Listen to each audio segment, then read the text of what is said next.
Hi guys! Another day, another vlog. So for today's video, samahan niyo po ko ulit sa kaganapan papasok sa work ko. Araw nga po pala ito guys ng Biyernes. And sorry kung ngayon ko palang i-upload. At sa mga hindi po nakakaalam, yung pasok ko po sa work ko is Monday to Friday. Dahil pag Saturday at Sunday, off ko po yun. And sa mga nagtatanong po kung saan ba ako nagtatrabaho, sa Basi proper lang din po, sa Lorry Mart. Tindahan po to. Hindi ko po yung nagbabantay dito. Located po pala to guys sa Barangay Solo, Basi Samar.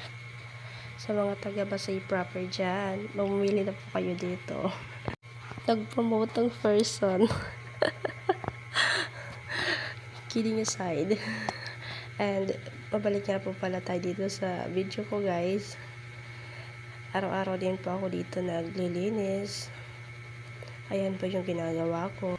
Ang daily routine ko nga pala dito guys, papasok sa work ko, bubuksan ko muna yung tindahan. And saka ko po ilalabas yung dalawang upuan para doon po yun sa labas. Pati isa pong mesa. Tapos ibababa ko po yung trapal para yung unit po hindi po makapasok sa loob.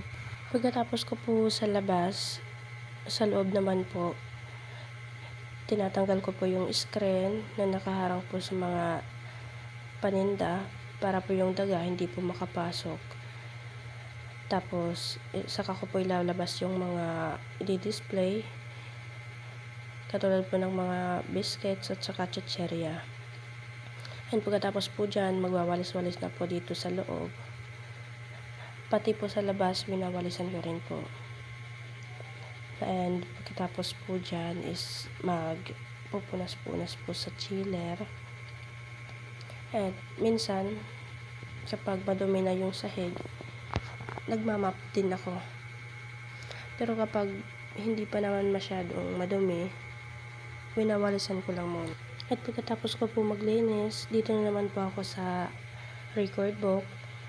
Bibilawin ko na naman po yung benta po ng gabi. Saka ko po itutotal sa benta ko po ng umaga. Ganito lang naman guys yung daily routine ko papasok po dito sa work ko. And by the way guys, thank you nga po pala sa palagi nyo pong pagsusupport sa mga vlogs ko. And hoping na sa mga i-upload ko pa lang, sa mga susunod ko na mga araw,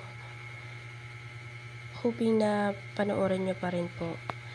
And hoping na di rin po kayo magsawa sa panonood po sa mga vlogs ko.